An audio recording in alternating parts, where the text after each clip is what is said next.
दोस्तों मेरा नाम है प्रियंक और आप देख रहे हैं बीइंग साइंटिस्ट चैनल में आपका स्वागत है। अक्सर आप लोगों ने देखा होगा कि जब भी कहीं पे ग्लोबल लेवल पे, वर्ल्ड के लेवल पे कोई बहुत बड़ी डिस्कवरी की, कोई टेक्नोलॉजी की, कोई इन्वेंशन की बात की जा रही हो तो वहाँ पे जो है इंडियन साइंस का जो है आपको जिक्र बहुत रेयरली मिलेगा। और हैविंग सेड सो इसका मतलब ये नहीं है कि इंडियन रिसर्चर्स कुछ नहीं कर रहे हैं। वही रिसर्चर जब बाहर होते हैं, बाहर की यूनिवर्सिटी में होते हैं, तो वहाँ से बहुत अच्छी टेक्नोलॉजी बना रहे हैं, लेकिन इंडिया के अंदर, इंडियन सिनेरियो में रहते हुए वो नाम आपको रेयरली देखने को मिलता है। तो क्या है इसका रीज़न, जानते हैं इस वीडियो के थ्रू।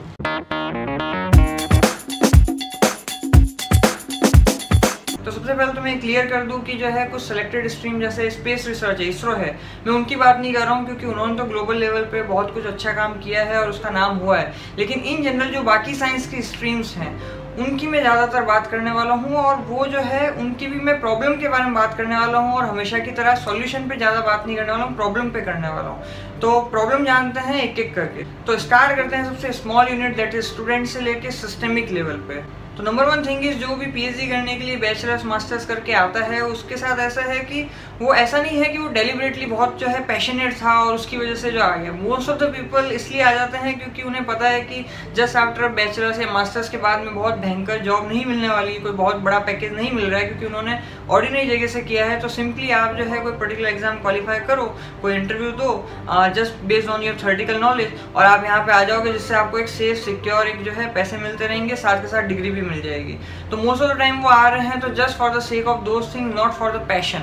सेकेंड थिंग इज कि मान लो कोई स्टूडेंट बहुत ज़्यादा पैशनेट होकर आता भी है और जिसका फ्रिक्शन वैसे ऑलरेडी बहुत कम होता है, लेकिन उस पैशनेट होने के बाद में जब वो रियल सिनेरियो में एंटर करता है पीएचडी के अंदर, तो जो dark side of being a PhD student है, वो फिनेंस हो या और भी बहुत सारी चीज़ों पे मैंने अपने एक पिछले वीडियो में कवर किया है जो आप देख सकते हैं, तो उसको देख के जो है उसका सारे का सारा पैशन जो है वो नीचे बैठना स्टार्ट हो जाता है। तो मतलब पीएचडी स्टूडेंट ही ऐसा जो कि पैशनेट नहीं है, जो कि एक बेसिक यूनिट है, तो कैसे काम चल सकता है। थर्ड थिंग इज कि मान लो वो पैशनेट भी बहुत ज़्यादा है लेकिन उसके बाद में पर उसे लैक ऑफ स्किल है, यानी उसको बेसिक एक साइंटिफिक माइंडसेट नहीं है, उसको जो है एक सिंपल चीज़ें जो होती है कुछ सॉल्व करने की मैथमेटिकल लेवल पे, या फिर उसको जो है एक कभी साइंटिफिक उसको एक्सपीरियंस मिला ही नहीं है, कभी डिसर्टेशन का प्रोजेक्ट भी उसने इधर उधर से कहीं से कर लिया था, कोई प्रॉपर एक्सपोजर नहीं है, तो उसको एक तरह से पता ही नहीं है कि क्या होने वाला है पीएचडी में। वो स्किल के लेवल पे बहुत कम उसका जो है लेवल है, और ऐसा जब स्टूडेंट एंट्री करता है तो अगर वो कुछ करना भी चाहे, बहुत कुछ पैशनेट भी हो,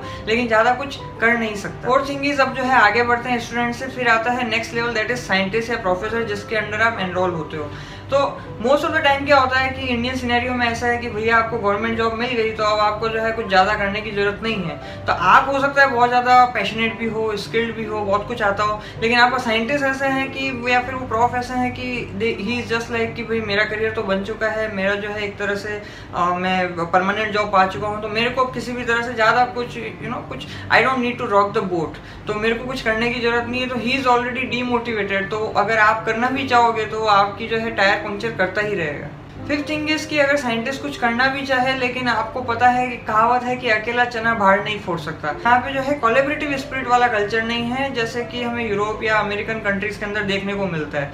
यहाँ पे जो है पर्सनल कॉन्फ्लिक्ट जो है उनका स्पेस इतना ज़्यादा है कि आपका प्रोफेशनल इंटरेस्ट जो है वो नीचे रह गया और पर्सनल कॉन्फ्लिक्ट इतने ऊपर आ गए कि आप कोलैबोरेशन करने में ही किसी से इंटरेस्टेड नहीं है, या फिर अगर करते भी हैं तो डरे डरे कि कहीं ये जो है मेरे काम को किसी तरह से अपना काम ना बना के कहीं पे जो है उसका ऑथरशिप ले। तो ये भी एक बड़ी दिक्कत है। सिक्स थिंग इज कि ज़्यादातर लोग जो हैं वो पेपर ड्रिवन जो है काम कर रहे हैं। उनको अगर आप पूछ लो कि इस पेपर की क्या वैल्यू है या कौन कितनों के काम आने वाला है, तो अपेरेंटली कोई रीज़न नहीं निकल के आएगा। यानी हम काम इसलिए नहीं कर रहे हैं क्योंकि हमको कुछ क्यूरियोसिटी है या फिर कुछ जो है कुछ नया प्रोडक्ट बनाना है, कोई टेक्नोलॉजी जो है सोसाइटी को देनी, ऐसा कोई पर्पज़ नहीं है।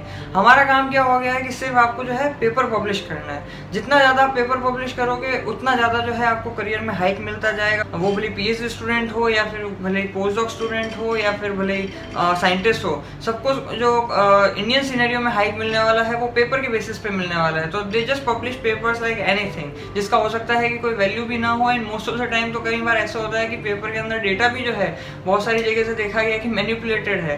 तो पेपर तो आपने पब्लिश कर दिया लेकिन कोई वैल्यू ही नहीं है उसकी। सेवन थिंग जो है, अब मैं थोड़ा सिस्टम लेवल पे जा रहा हूँ कि लोग भी जो पेपर इतना पब्लिश कर रहे हैं तो क्यों कर रहे हैं। तो एक तो उनको पर्सनली करियर में हाइक मिलने वाला है, प्लस जो फंडिंग एजेंसी है वो भी यही जानना चाहती है कि भैया आपने काम किया है तो उसका जो है आप हमें दिखाओ पेपर की फॉर्म में कि कितना आपके जो है पेपर हैं। उसके बेसिस पे उन्होंने भी एक जजमेंट का क्राइटेरिया बना रखा है कि उसके बेसिस पे हम आपको डिसाइड करेंगे कि आपको 10 लाख देना है, 50 लाख देना है, बिल्कुल कुछ पैसे ही नहीं देना है। तो अगर आप पेपर पब्लिश नहीं कर रहे हैं तो आपका जो है चांसेस हैं कि आपको जो है फंडिंग भी ना मिले। अगर फंडिंग नहीं मिलेगी तो आप वापस और फर्दर रिसर्च कैसे करेंगे। तो it's a kind of shop कि भैया मतलब थोड़ा सा हार्श हो रहा है ये, लेकिन ये एक तरह से दुकान बन गया है कि आप जो है पेपर करते रहो, पब्लिश दिखाते रहो गवर्नमेंट को, और गवर्नमेंट जो है आपको पैसा देती रहेगी और आपकी इस तरह से दुकान चलती रहेगी।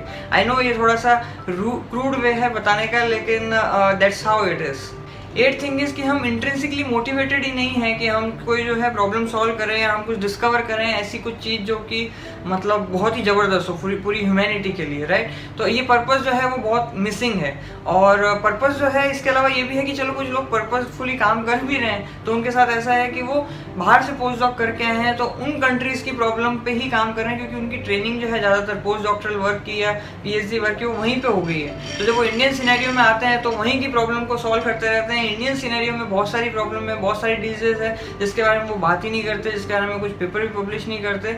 और उसका भी रीज़न यही है क्योंकि वहाँ के लोग भी जो पब्लिश करना चाहते हैं पेपर, जो एक्सेप्ट करेंगे, वो भी अपनी ही प्रॉब्लम को सॉल्व करने में इंटरेस्टेड हैं। तो दे आर हैप्पी अगर आप इंडिया की प्रॉब्लम छोड़ के उनकी कंट्री की प्रॉब्लम को सॉल्व करने में लगे हुए हो तो। 9th थिंग इज कि इंफ्रास्ट्रक्चर जो है बहुत जगह मिसिंग है। मान लो बहुत कुछ अच्छा है, साइंटिस्ट भी अच्छा है, आप भी अच्छे हो, बहुत कुछ स्किल्ड है, सब कुछ अच्छा है, लेकिन जो है इंफ्रास्ट्रक्चर ही मिसिंग है। जैसे मैं अपने एक फ्रेंड को जानता हूँ जो कि BHU के अंदर जो है वो PhD कर रहे हैं, लेकिन PhD करने के बाद में वो JNU के अंदर आते हैं सैंपल का कुछ जो है वो मास स्पेक्ट्रा वगैरह कराने के लिए। तो मास स्पेक्ट्रा जैसी फैसिलिटी अगर वहाँ पे अवेलेबल नहीं है या अवेलेबल है तो वो सही से फंक्शनल नहीं है। तो अगर किसी को अगर इतना जो है टाइम लगेगा आने जाने के अंदर, बुकिंग लेने के अंदर, इतना कुछ ट्रैवल करना होगा, तो आप सोचो कि हम कितना स्लोली जो है प्रोग्रेस करेंगे, क्योंकि वहाँ पे आपको इन हाउस सारी फैसिलिटी मिल ही नहीं पा रही है। And the last thing which is the glamorising the wrong thing. जैसे इंडियन सिनेरियो में क्या होता है कि हम जो है जो पोस्ट है उसको ज़्यादा ग्लैमराइज किया जाता है। फॉर एग्जांपल जो इंस्टीट्यूट का कोई डायरेक्टर है या फिर कोई मान लो किसी यूनिवर्सिटी का वाइस चांसलर है, तो उस डायरेक्टर की वाइस चांसलर की जो है वो जो है आपको फोटो है, जो इंटरव्यू है वो आपको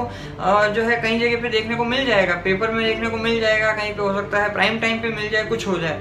लेकिन वहीं पे अगर आप बात करोगे कि किसी ने सिग्निफिकेंटली कंट्रीब्यूट किया है अपने अर्ली स्टेज रिसर्चर होते हुए, मान लो 40-45 की एज के अंदर किसी साइंटिस्ट प्रॉफ ने बहुत अच्छा काम किया है, तो कभी भी आपको ये नहीं देखने को मिलेगा कि उसने कोई बहुत जबरदस्त काम किया है और उसके लिए जो है बहुत रिकॉग्निशन उसे मिल रहा हो। तो अगर आपने ग्लैमराइज ही गलत चीज को कर रखा है, पोस्ट को कर रखा है, ना कि किसी के कॉन्ट्रीब्यूशन को, किसी के काम को, तो फिर जो है आपका फोकस गलत जगह हो गया। तो हर कोई जो है पोस्ट के पीछे ही भागेगा, ना कि जो है सिग्निफिकेंट कॉन्ट्रीब्यूशन देने के पीछे। तो ये कहता है मेरा एक्सपीरियंस, और आज के लिए इतना ही। फिर आपसे मुलाकात होगी। जय विज्ञान।